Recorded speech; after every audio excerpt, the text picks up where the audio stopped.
Baik, yang pertama ada jenis dari aset keuangan. Jadi, dalam dunia investasi itu terdapat dua jenis aset keuangan utama yang bisa dipilih. Yang pertama ada investasi utang, yang kedua ada investasi ekuitas. Nah, investasi utang ini biasanya berupa pembelian obligasi atau surat utang, di mana investor itu akan memperoleh bunga sebagai imbalan. Sedangkan investasi ekuitas itu kepemilikan saham perusahaan yang memberi peluang untuk memperoleh dividen dan keuntungan dari kenaikan harga saham. Nah, di sini tuh ada beberapa motivasi untuk berinvestasi. Yang pertama yaitu untuk mendapatkan imbal hasil atau keuntungan yang tinggi, baik dari bunga obligasi, dividen maupun kenaikan harga pasar. Lalu yang kedua ada investasi, juga dapat digunakan untuk menjaga hubungan bisnis atau mengatur aspek keuangan dengan perusahaan lain. Misalnya dengan membeli saham perusahaan mitra untuk memperkuat kerjasama. Nah, di sini ada klasifikasi dan pengukuran aset keuangan. Jadi aset keuangan itu dapat dikelompokkan berdasarkan dua kriteria utama. Yang pertama model bisnis perusahaan dalam mengelola aset tersebut. Eh, yang dimaksud itu adalah apakah dimaksudkan untuk ditahan dalam jangka panjang atau dijual kembali dalam waktu dekat. Kemudian yang kedua ada karakteristik arus kas kontraktual dari aset keuangan itu sendiri. Seperti contohnya adanya pembayaran bunga atau pengembalian pokok pinjam sesuai kontrak. Kemudian setelah diklasifikasikan, aset keuangan itu perlu diukur nilainya agar dapat disajikan dalam laporan keuangan. Jadi ada dua cara yang digunakan. Yang pertama ada menggunakan biaya perolehan yang diamortisasi. Yang dimaksud adalah nilai aset dihitung berdasarkan biaya awal yang kemudian disesuaikan secara bertahap sesuai masa manfaatnya. Lalu yang kedua, menggunakan nilai wajar, yang berarti aset itu dinilai berdasarkan harga pasar yang berlaku pada saat ini. Selanjutnya kita akan mempelajari lebih dalam lagi perihal investasi utang. Jadi investasi utang itu terbentuk dari adanya pembayaran yang bersifat kontraktual pada tanggal-tanggal tertentu. Nah, pembayaran tersebut biasanya mencakup pokok utang serta bunga dan juga sisa pokok utang. Kemudian pihak yang berinvestasi dalam instrumen utang itu akan menerima pembayaran bunga secara berkala dan pengembalian pokok pada saat jatuh tempo perjanjian. Nah, investasi utang sendiri itu memiliki tiga kategori utama. Yang pertama ada dimiliki atau held for collection. Ini bermaksud utang yang memang diniatkan untuk disimpan sampai jatuh temponya agar bisa menerima bunga dan juga pokoknya. Kemudian yang kedua ada investasi yang dimiliki untuk dijual atau held for collection and selling. Yang dimaksudkan yaitu investasi yang pada awalnya dimiliki tapi sewaktu-waktu bisa dijual kembali jika diperlukan. Lalu yang terakhir ada trading atau diperjualbelikan, yaitu utang yang dibeli dengan tujuan utama untuk mendapatkan keuntungan dari perubahan harga pasar dalam jangka pendek. Kemudian di sini ada beberapa perbedaannya. Perbedaannya itu bisa dilihat dari penilaian dan pencatatannya. Untuk held for collection itu penilaiannya dilakukan dengan metode biaya perolehan yang diamortisasi dan keuntungannya atau kerugiannya belum direalisasi dan tidak diakui. Kemudian yang kedua, untuk held for collection and selling penilaiannya itu dilakukan dengan nilai wajar. Lalu keuntungan atau kerugiannya belum direalisasi dan dicatat sebagai penghasilan komprehensif lain dalam ekuitas. Kemudian yang terakhir ada trading atau diperjualbelikan itu penilaiannya itu juga menggunakan fair value, namun keuntungannya atau kerugiannya belum direalisasi, tapi langsung diakui dalam laba rugi periode berjalan. Nah, pada semua kategori itu pendapatan bunga tetap diakui ketika diperoleh, namun perbedaan utamanya ada pada bagaimana keuntungan dan kerugian dari perubahan nilai aset utang itu lalu dicatat. Dalam held for collection, hanya bunga atau keuntungan penjualan yang diakui. Untuk held for collection and selling itu selain bunga, perubahan nilai aset itu juga dapat menambah atau mengurangi pendapatan sesuai dengan metode pencatatan yang berlaku.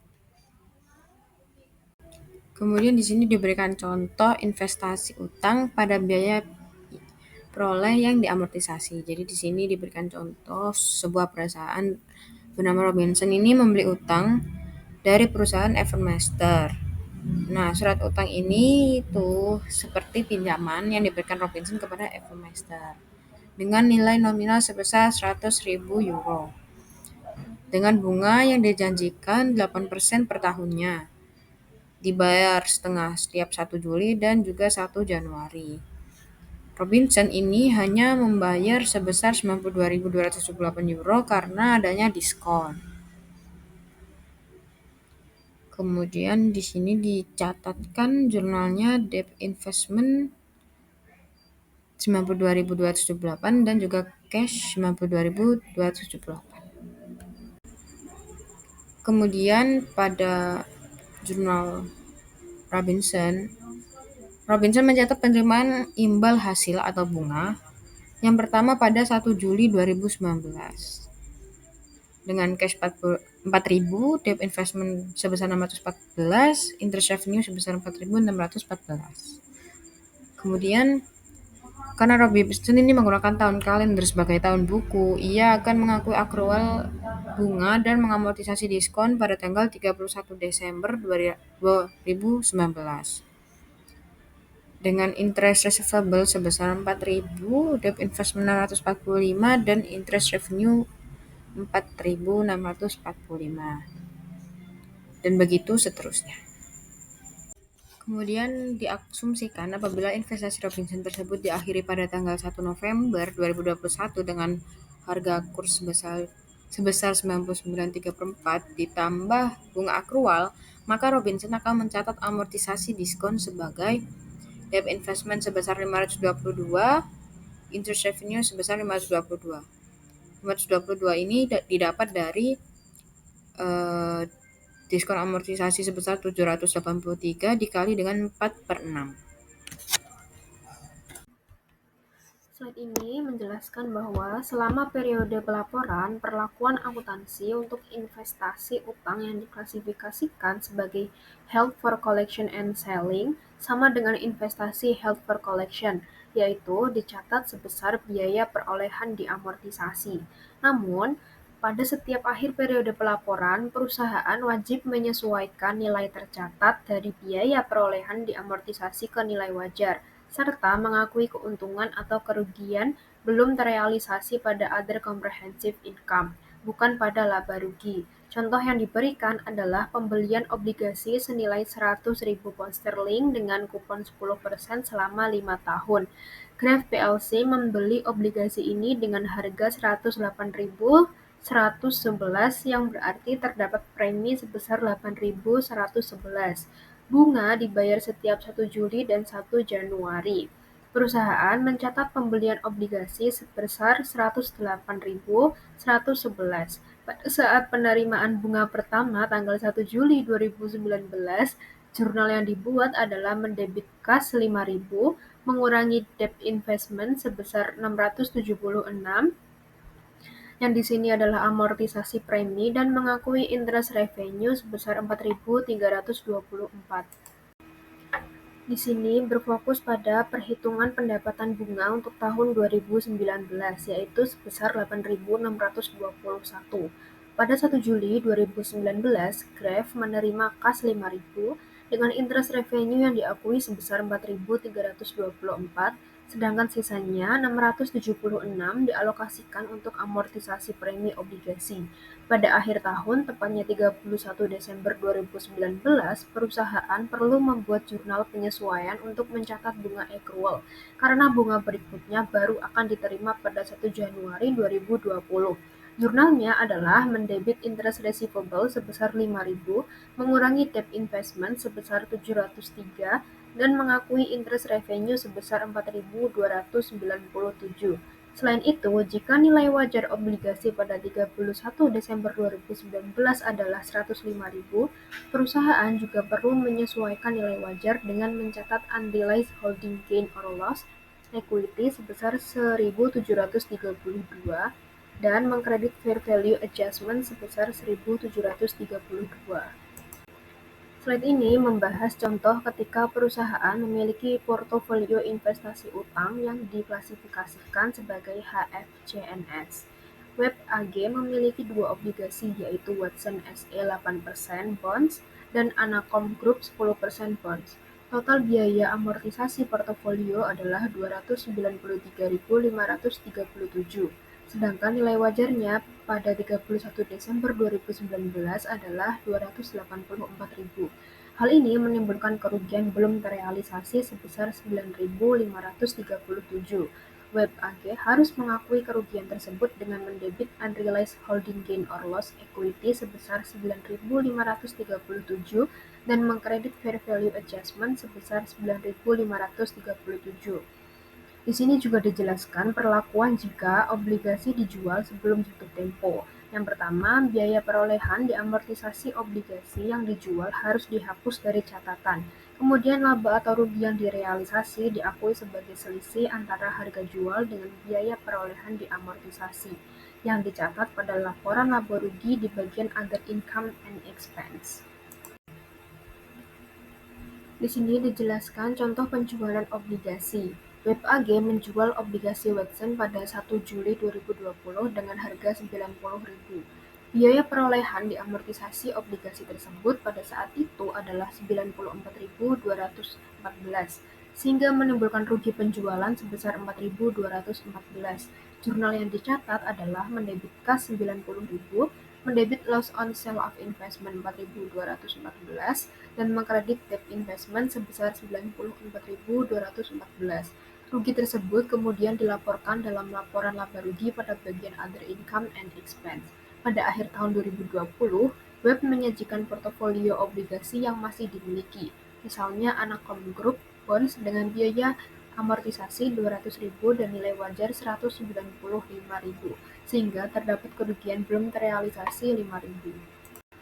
Pada slide ini dijelaskan bagaimana investasi HFCNS dilaporkan dalam laporan keuangan pada 31 Desember 2020. Nilai investasi obligasi ditampilkan sebesar nilai wajar, yaitu 195.000, mencerminkan kerugian belum terrealisasi.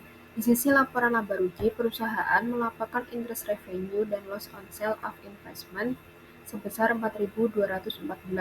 Dengan demikian, laporan keuangan memisahkan antara kerugian terrealisasi, di sini yang termasuk laba rugi, dan kerugian belum terrealisasi, yaitu yang masuk ke OC atau ekuitas. Selanjutnya, di sini kita akan membahas mengenai debt investment yang dapat diperjualbelikan secara cepat atau di trading. Nah, di sini trading security sendiri didefinisikan sebagai surat utang yang dibeli oleh perusahaan dengan tujuan untuk dijual kembali dalam waktu yang singkat. Nah, karena itu investasi ini tuh disebut sebagai trading investment.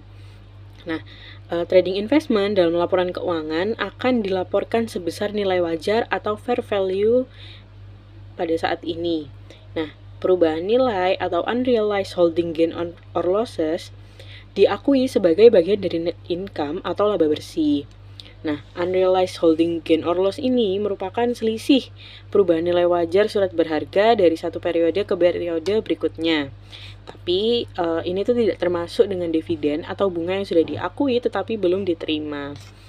Nah, di sini diilustrasikan pada 31 Desember 2022, Western Publishing menilai kembali portofolio trading securities-nya. Nah, di sini dalam satu portofolio terdiri dari 3 surat utang atau surat berharga. Di sini ada 3 bonds.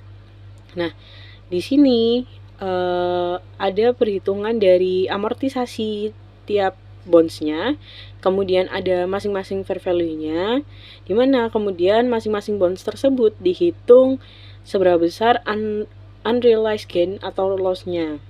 Dimana di sini yang pertama terjadi gain sebesar 7.640 euro, kemudian yang kedua loss sebesar 9.030 euro, kemudian yang ketiga ada gain sebesar 5.140 euro.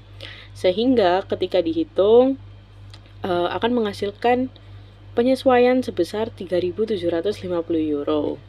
Nah, di sini kemudian akan dijurnal dengan penyesuaian nilai wajar atau fair value adjustment sebesar 3.750 pada sisi debit, dan kemudian pada sisi kredit akan mencatat unrealized holding gain or loss, yaitu income sebesar 3.750. Dimana di sini seperti yang tadi kita bahas bahwa adanya unrealized holding gain or loss ini akan mempengaruhi net income atau laba bersih. Kemudian di sini kita akan membahas mengenai fair value options dalam pelaporan investasi utang atau debt investment. Nah, fair value option sendiri memiliki definisi, yaitu di mana perusahaan itu mempunyai pilihan untuk melaporkan sebagian besar aset keuangan mereka dalam nilai wajar atau fair value. Nah, nantinya apabila ada keuntungan ataupun kerugian akibat perubahan nilai wajar ini akan langsung diakui di laporan laba rugi atau income statement. Nah, tapi penggunaan fair value options ini memiliki beberapa ketentuan. Yang pertama, ini hanya bisa berlaku untuk setiap instrumen secara individual atau instrumen by instrumen basis. Nah, kemudian ini tuh hanya bisa dipilih pada saat pertama kali perusahaan membeli aset keuangan atau menanggung liabilitas keuangan. Nah, nantinya kalau sudah dipilih, perusahaan harus konsisten menggunakan metode ini sampai tidak lagi memiliki aset tersebut. Nah, di sini diilustrasikan bahwa perusahaan Hardy membeli obligasi yang diterbitkan oleh Bank Sentral Jerman dengan rencana akan menyimpan hingga jatuh tempo sampai 5 tahun. Nah, pada 31 Desember 2022 kemudian dihitung biaya amortisasinya sebesar 100.000 euro, kemudian nilai wajar dari obligasi tersebut sebesar 113.000 euro. Nah, kalau semisal Hardy ini memilih opsi fair value, maka selisih sebesar 13.000, yaitu dari selisih fair value dan amortisasinya tadi, akan dianggap sebagai unrealized holding gain or loss income. Dimana di sini berarti kan Hardy mengalami keuntungan sebesar 13.000 apabila dia mengakui nilai wajar. Nah, di sini penjurnalannya adalah dengan mendebit debt investment sebesar 13.000 euro, kemudian pada sisi kredit ada unrealized holding gain or loss income sebesar 13.000 euro, di mana di sini keuntungannya tadi akan menambah income atau net income perusahaan. Nah, yang perlu diketahui dalam situasi ini yaitu yang pertama, perubahan nilai wajar ini dicatat langsung dalam akun debt investment, bukan lagi melalui akun penyesuaian atau fair value adjustment seperti yang sebelumnya kita bahas. Kemudian, keuntungan atau kerugian yang belum direalisasi akan tetap dilaporkan dalam laba rugi, walaupun obligasi dikelola dengan tujuan held to collection. Nah, perusahaan wajib secara konsisten melaporkan dengan metode fair value selama masih memiliki investasi tersebut. Selanjutnya, di sini kita akan membahas mengenai equity investment atau investasi ekuitas. Nah, investasi ekuitas ini didefinisikan sebagai kepemilikan, sama halnya kayak saham biasa, saham preferen, atau model saham lainnya yang pernah kita bahas di bab sebelumnya. Nah, investasi ekuitas sendiri tetap memiliki hak untuk memperoleh atau melepaskan kepentingan kepemilikan pada harga yang disepakati atau yang dapat ditentukan, seperti dalam warrant and rights. Nah, dalam equity investment ini ada pengakuan biaya awal atau initial cost, di mana biaya perolehan investasi ini mencakup yang pertama harga beli sekuritas, kemudian yang kedua komisi atau fee broker yang kemudian nantinya akan dibebankan sebagai biaya atau expense pada periode terjadinya. Nah, tapi ini tuh tidak dikapitalisasi sebagai bagian dari harga perolehan investasi. Nah, kemudian di sini ada gambar di mana bagaimana investasi itu ditentukan oleh tingkat pengaruh atau kontrol yang dimiliki oleh investor atas investasi. Nah, umumnya ini tuh dinilai berdasarkan persentase kepemilikan saham. Di mana di sini yang pertama ada tingkatan little or no influence, di mana pengaruh tidak signifikan. Nah, ini kepemilikannya biasanya di bawah 20%. di mana di sini akan digunakan metode nilai wajar atau fair value. Nah, ini yang nanti kemudian investasi dikategorikan menjadi dua. Yang pertama ada trading securities, yang mana tadi kita bahas, diperdagangkan untuk keuntungan jangka pendek. Kemudian ada securities available for sale, yaitu dimiliki untuk dijual di masa depan, tapi bukan untuk trading yang aktif. Nah, keduanya sama-sama dicatat pada nilai wajar. Kemudian, kalau trading securities, keuntungan atau rugi yang belum direalisasi atau unrealized tadi diakui sebagai laba rugi atau net income. Nah, tapi kalau securities available for sale tapi bukan untuk dijual dengan cepat, ini unrealized gain or loss-nya akan diakui sebagai penghasilan komprehensif lain. Nah, jadi keduanya berbeda di pelaporannya nantinya. Jadi securities available for sale ini tidak masuk ke laporan laba rugi. Kemudian yang kedua ada level significant influence atau pengaruh yang signifikan, di mana di sini kepemilikannya dengan persentase sebesar 20% sampai 50%.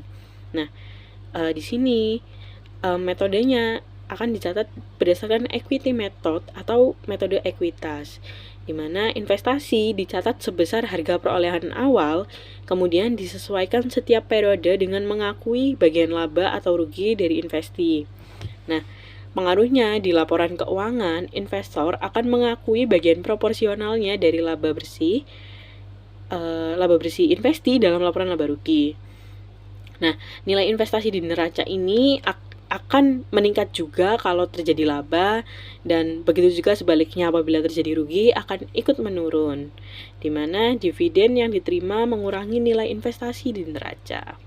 Kemudian yang terakhir ada level bisa mengkontrol, di mana kepemilikan ini mencapai lebih dari 50%, di mana di sini metode yang digunakan adalah konsolidasi yang mana investor ini akan disebut induk perusahaan yang mana akan dianggap bisa mengendalikan investasi atau disebut anak perusahaan. Nah, laporan keuangan dari kedua entitas ini nantinya akan digabungkan atau dikonsolidasi dan disajikan sebagai satu entitas ekonomi. Selanjutnya, di sini kita akan bahas lebih lanjut mengenai investasi ekuitas di bawah 20% menurut IFRS.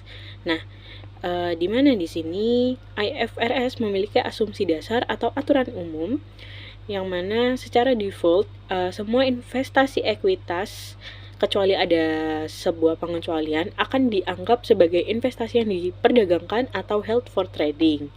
Nah, karena adanya pengecualian dan aturan dasar, IFRS ini mengizinkan dua klasifikasi untuk investasi ekuitas ini. Yang pertama diklasifikasikan sebagai held for trading atau diperdagangkan, yang mana klasifikasi ini akan dicatat pada nilai wajar atau fair value, dan kemudian perlakuan atas unrealized gain or loss-nya nanti akan diakui langsung dalam laba rugi atau net income. Nah, ini merupakan aturan yang umum menurut IFRS. Kemudian yang kedua diklasifikasikan sebagai non-trading atau tidak diperdagangkan. Nah, di sini IFRS ini mengizinkan perusahaan untuk memilih sebagai kebijakan akuntansinya untuk mengklasifikasikan beberapa investasi ekuitas sebagai investasi non-trading. Nah, pengukurannya tetap sama-sama dicatat pada nilai wajar atau fair value. Namun, perlakuannya atas unrealized gain or loss-nya akan dicatat atau diakui sebagai penghasilan komprehensif lain atau other comprehensive income. Nah, karena ini bukan bagian dari laba rugi, maka ini akan dilaporkan sebagai bagian dari ekuitas. Nah, di sini diilustrasikan Republik SA pada tanggal 3 November 2022 membeli saham biasa 3 perusahaan, yaitu saham Burberry, Nestle, dan Saint Regis, di mana Republik ini mempunyai investasi kurang dari 20% dari kepemilikan. Nah, saham-saham ini diklasifikasikan sebagai held for trading. Nah, di sini maka bisa kita hitung nilai perolehan awalnya dengan menambah nilai-nilai dari masing-masing saham perusahaan, yaitu Burberry sebesar 259.700, Nestle sebesar 317.500 euro, kemudian ada Centregi sebesar 141.350 euro.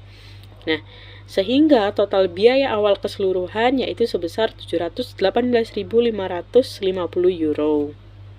Nah, di sini merupakan pencatatan dari investasi yang dibeli oleh Republik SA tadi, di mana pada tanggal 3 November 2022, Republik akan mencatat investasi tersebut dengan jurnal equity investment sebesar 718.550 pada sisi debit, kemudian cash sebesar 718.550 pada sisi kredit.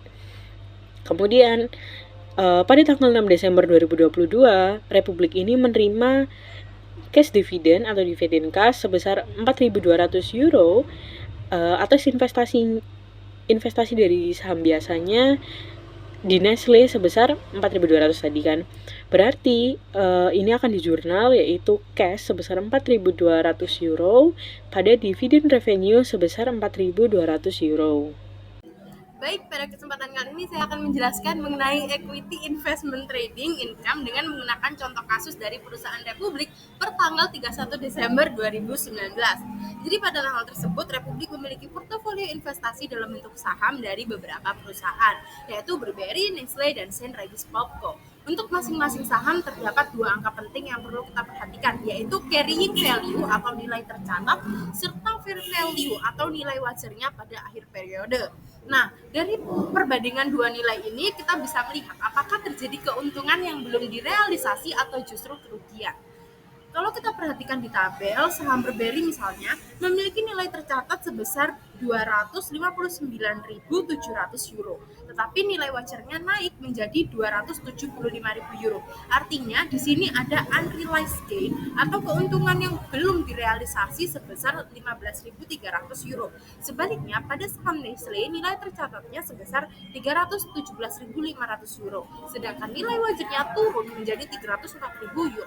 Jadi ada kerugian sebesar 13.500 euro, dan lebih besar lagi pada St. Regis Popco nilai tercatatnya sebesar 141.350 euro, tetapi nilai wajarnya hanya 104.000 euro. Sehingga di sini perusahaan mengalami kerugian yang cukup besar, yaitu sekitar 37.350 euro. Kalau semua itu kita total, maka secara keseluruhan portofolio mengalami penurunan nilai sebesar 35.550 euro.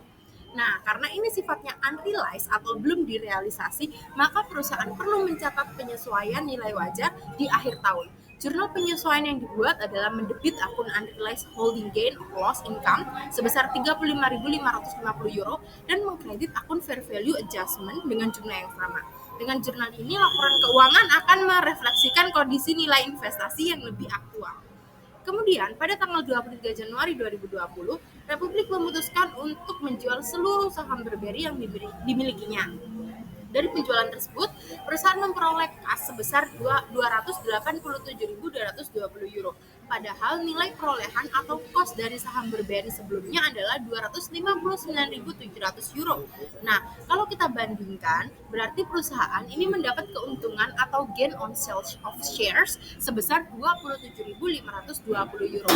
Jurnal yang dibuat untuk transaksi ini adalah mendebit akun cash sebesar 287.220 euro, mengkredit akun equity investment sebesar 259.700 euro sesuai dengan harga perolehan saham, dan sisanya diakui sebagai gain on sales investment sebesar 27.520 euro. Nah, dari kasus ini ada beberapa hal penting yang bisa kita pelajari. Pertama, kita bisa melihat bagaimana sih perubahan nilai wajar investasi itu diakui setiap akhir periode melalui akun penyesuaian.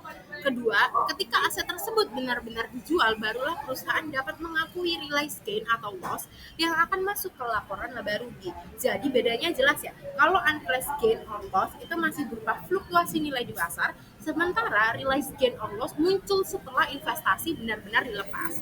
Demikian kasus Republik ini memberikan gambaran nyata mengenai bagaimana perlakuan akuntansi untuk equity investment dalam kategori trading. Intinya, laporan keuangan akan lebih relevan karena sudah mencerminkan nilai wajar dari investasi pada setiap akhir periode, serta tetap memberikan informasi laba rugi yang sebenarnya ketika transaksi jual beli benar-benar terjadi. Selanjutnya, saya akan menjelaskan dua jenis investasi ekuitas yang perlu kita pahami, yaitu Equity Investment Trading Income dan investasi ekuitas non-trading atau OC. Mari kita mulai dulu dengan trading investment.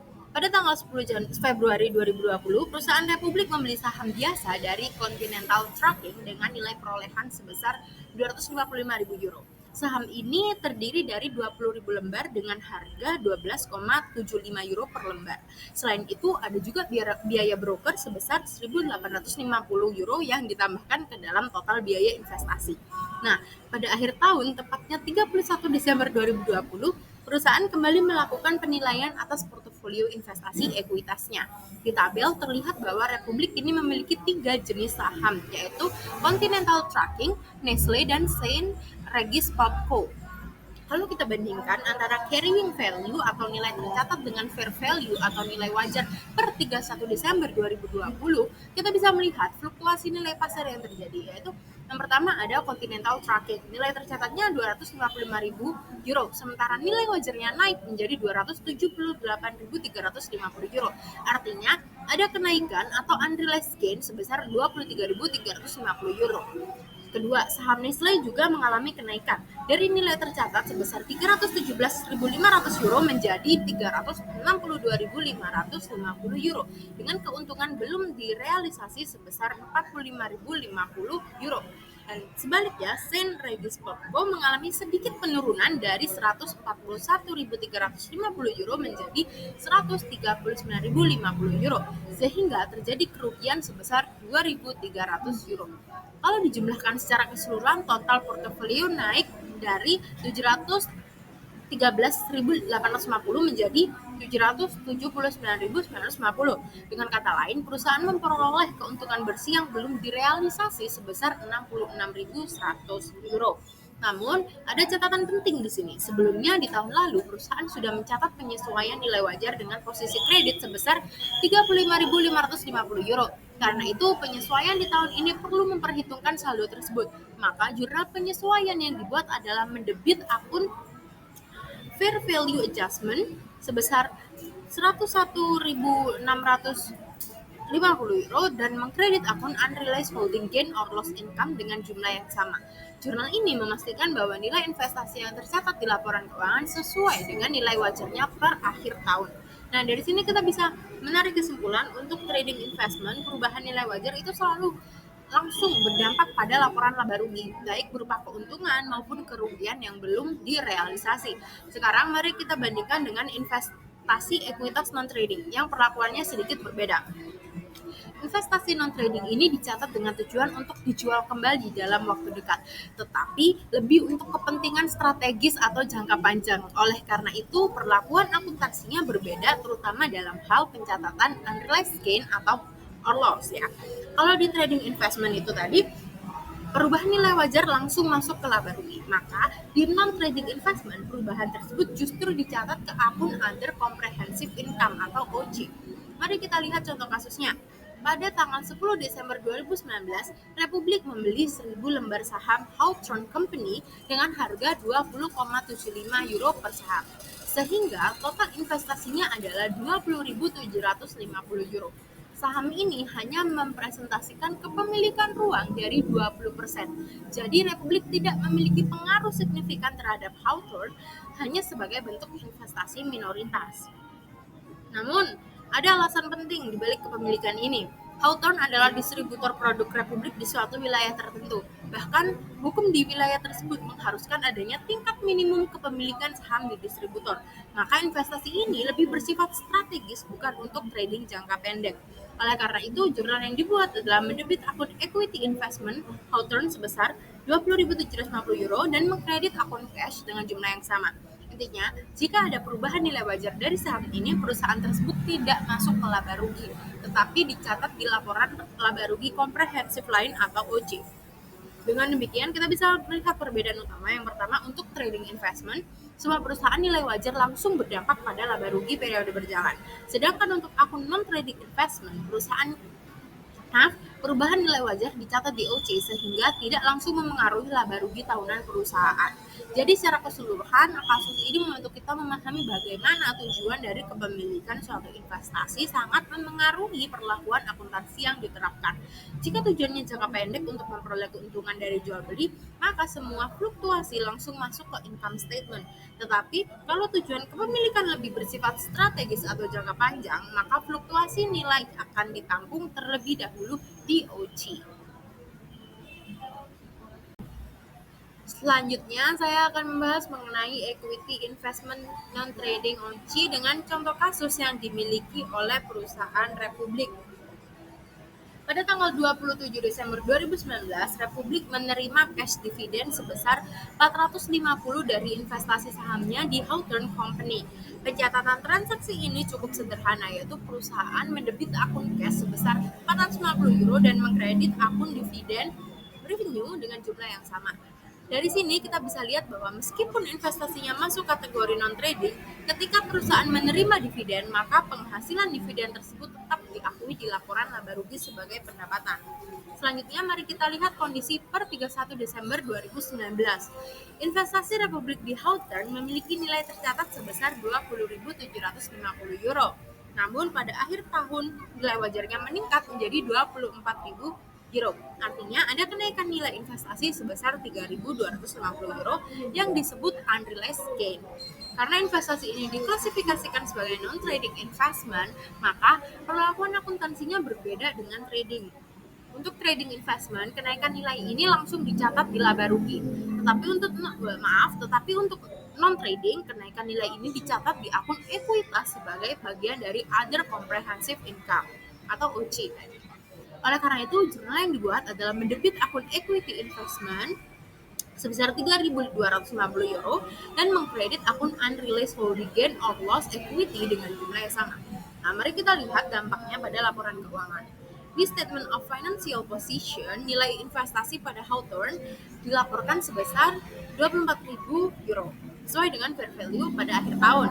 Pada bagian ekuitas terdapat akun accumulate other comprehensive gain sebesar 3.250 euro yang mencerminkan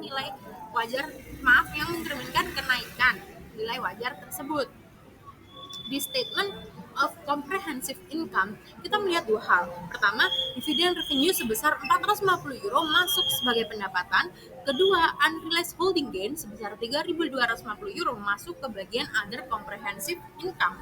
Jadi, kita bisa melihat perbedaan yang sangat jelas antara pengakuan dividen yang masuk ke laba rugi dan perubahan nilai wajar yang justru ditempatkan di OC. Lalu, bagaimana kalau saham ini dijual?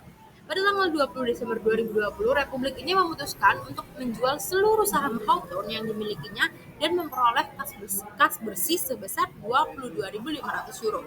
Maka, mari kita bandingkan angkanya. Pada tahun 2019, nilai wajar saham tersebut tercatat sebesar 24.000 euro. Namun, pada saat dijual di akhir tahun 2020, nilai wajarnya turun menjadi 22.500 euro. Artinya ada unrealized loss sebesar 1.500 euro.